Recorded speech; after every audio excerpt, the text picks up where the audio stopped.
केंद्र सरकार या दिल्ली के उपराज्यपाल दिल्ली की केजरीवाल सरकार को एक नए मामले में घेरने की कोशिश करते हुए नजर आ रहे हैं। ताज़ा मामला है दिल्ली के अंदर 1000 लो फ्लोर सीएनजी बसों की खरीद का। इस मामले में दिल्ली के उपराज्यपाल ने सीबीआई जांच को मंजूरी दे दी है। मामला क्या है, मामला समझिए। दरअसल हम सालों से बात कर रहे हैं कि दिल्ली के अंदर पब्लिक ट्रांसपोर्ट को मजबूत किया जाना चाहिए और इसके लिए बड़ी संख्या में बसें खरीदने की ज़रूरत है। तो उसी खरीद से जुड़ा हुआ ये मामला है कि केजरीवाल सरकार 1000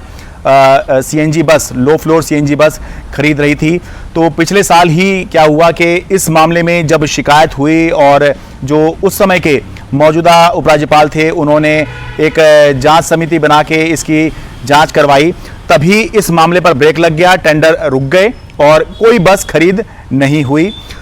तो इसी मामले में अब जो है ये बताया गया कि जून के महीने में अब ये जो नए उपराज्यपाल आए हैं इनके पास एक इससे संबंधित शिकायत आई और उस शिकायत को उपराज्यपाल ने मुख्य सचिव को भेज दिया और मुख्य सचिव ने अपनी रिपोर्ट में पाया, आरोप लगे थे कि बहुत सारी इरेगुलरिटीज हैं, अनियमितताएं हैं और जो है बहुत सारे नॉर्म्स का जो है उल्लंघन इस टेंडर प्रक्रिया में जो है बसों की टेंडर प्रक्रिया में खरीदने की जो प्रक्रिया है इसमें किया गया है। तो जो चीफ सेक्रेटरी ने जो अपनी रिपोर्ट दी वो रिपोर्ट जो है ये कहती है कि ये जो प्रक्रिया थी पूरी टेंडरिंग की, इसके अंदर जो है बहुत सी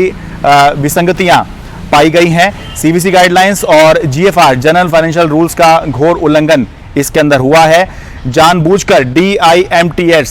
डिम्स इसको बोलते हैं,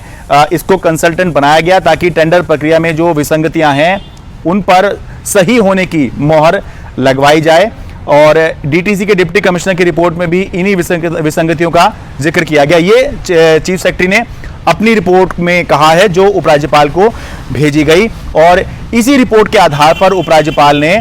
सीबीआई जांच को मंजूरी दे दी है। अब थोड़ा समझिए, थोड़ा टेक्निकल में जा रहा हूं और आसानी से समझाऊंगा कि सीएस ने अपनी रिपोर्ट में जो है क्या आरोप लगाए हैं। वो ये कह रहे हैं मुख्य सचिव अपनी रिपोर्ट में कि मामला था 1000 लो फ्लोर सीएनजी बसों को खरीदने का, इसके लिए एक टेंडर जारी हुआ, लेकिन बिड से पहले ही ये जो टेंडर था ये 2 हिस्सों में कर दिया गया, बाइफरकेट कर दिया गया। इसके अंदर पहले जो बात की गई थी वो थी 1000 low floor CNG bus BS4 norm की, लेकिन बाद में बिड से पहले ही इसको 600 बसेस कर दी गई BS6 नॉर्म की और 400 बसेस कर दी गई BS4 नॉर्म की, और जबकि टेंडर जो था पूरा का पूरा वो एक ही रहा। इसमें आगे फिर ये बताया गया है कि 2 कंपनियों ने बिड करी। टाटा मोटर्स ने बिड करी 600 बसों के लिए BS6 नॉर्म्स के लिए, और जबकि JBM नाम की जो कंपनी है उसने 1000 बसों के लिए पूरी बिड करी। अब ये कह रहे हैं इसमें चीफ सेक्रेटरी, उनका ये कहना है कि क्योंकि इसमें जो सिंगल लार्जेस्ट बिडर था 1000 बसों के लिए वो JBM था और वो एक ही था, तो ये जो पूरा का पूरा टेंडर है ये रद्द हो जाना चाहिए था और एक फ्रेश टेंडर किया जाना था, लेकिन वो नहीं किया गया। ये इसके अंदर जो है इरेगुलरिटीज या विसंगति की बात की गई है। फिर इसमें कहा गया है कि बिडिंग कमेटी और कंसल्टेंट इसमें नियुक्त किए गए थे DIMTS, उन्होंने फाइनेंशियल बिड का ठीक से मूल्यांकन नहीं किया, इन दोनों ने ही ठीक से मूल्यांकन नहीं किया और टाटा मोटर्स को 600 BS6 नॉर्म्स बसों के लिए जो है योग्य पाया। उन्होंने बिड की थी कि हम 600 बसें हम प्रोवाइड करेंगे, हमसे खरीदिए, तो उनको जो है पहले इनका कहना है कि टेंडर तो रद्द ही होना चाहिए था क्योंकि 1000 बसों के लिए एक ही बोली लगाने वाला आया था और नया टेंडर जारी करना चाहिए था, नहीं हुआ। उसके बाद में जो टाटा मोटर्स थी उसको, क्योंकि उसने 600 बसों के लिए BS6 नॉर्म्स की बसों के लिए उसने बोली लगाई थी तो उसको योग्य पाया गया। इसके बाद में जो है JBM के साथ जो बातचीत शुरू की गई BS4 नॉर्म्स की बसों के लिए, ये टाटा मोटर्स ने जो रेट कोट किया था उस रेट पर ये जो है बातचीत हो रही थी, जबकि टाटा ने कभी भी BS4 नॉर्म के लिए जो है बोली लगाई ही नहीं थी। तो ये जो है इसके अंदर ये कहा गया है कि ये सीवीसी गाइडलाइंस का और जीएफआर का उल्लंघन है, जिसके लिए डीटीसी के पास कोई तर्क नहीं था। तो ये अनियमितताएं हैं और नॉर्म्स का इसमें उल्लंघन हो सकता है, लेकिन एक बात ये है, समझने वाली बात ये है कि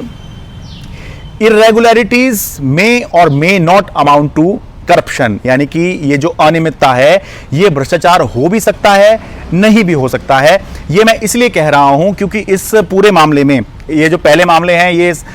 एक्साइज मामला हो, क्लासरूम मामला हो, ये अलग है, लेकिन ये मामला बिल्कुल अलग इसलिए भी है क्योंकि इसके अंदर जब टेंडर ही रुक गए और जब बस खरीदी ही नहीं गई है, तो फिर ये घोटाला कैसे हुआ, कैसे साबित होगा, और कैसे अगर इरेगुलरिटीज हो रही है तो आमतौर पर जो देखा गया है वो ऐसे एस्टेब्लिश होता है कि जानबूझ के नियम में ढिलाई दी गई ताकि किसी से पैसा खाया जा सके, ताकि किसी को फायदा पहुंचाया जा सके और उसके बदले में कहीं किसी से फायदा लिया जा सके। लेकिन यहाँ तो ये जो बातचीत है, ये जो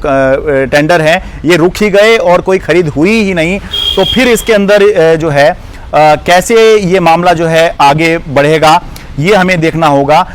ये कहा गया है, जो जांच के लिए सिफारिश या जांच के लिए उपराज्यपाल ने मंजूरी दी है, वो ये है कि पब्लिक सर्वेंट्स का जो क्रिमिनल मिसकंडक्ट है, उसकी जांच जो है इस जांच में, सीबीआई जांच में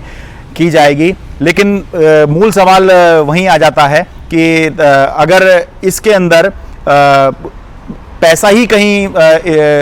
इन्वॉल्व नजर नहीं आ रहा है कि ये कितने का घोटाला है, कितना पैसा किसने खाया, कहाँ क्विड प्रो को हुआ, तो फिर इस केस के अंदर कैसे तो जो है ये इतना ज़रूरी लग रहा है कि ये सीबीआई को भेजा जा रहा है। चलिए, आपने भेज भी दिया, तो लेकिन अब सीबीआई जो है कैसे इस पूरे केस को इस्टेब्लिश करेगी, क्योंकि बस तो खरीदी नहीं गई, और जब बस खरीदी नहीं गई है तो सारा की सारी बात यहीं पर आ जाती है, क्योंकि बीच में ही ये जो बातचीत थी ये खत्म हो गई थी। पिछले साल इस बारे में शिकायत की गई थी और उसके बाद से ही जो टेंडर प्रक्रिया थी वो रुक गई थी, बस खरीदी नहीं गई थी। तो देखते हैं, एक नया मोर्चा खुला है आम आदमी पार्टी या बीजेपी के बीच में, या यूं कहें कि दिल्ली की चुनी हुई सरकार के बीच में और दिल्ली की नियुक्त सरकार के बीच में, और दोनों जो है एक दूसरे के खिलाफ खुले में जो है तलवार खींचकर खड़े हुए हैं। Sharad Sharma, NDTV India.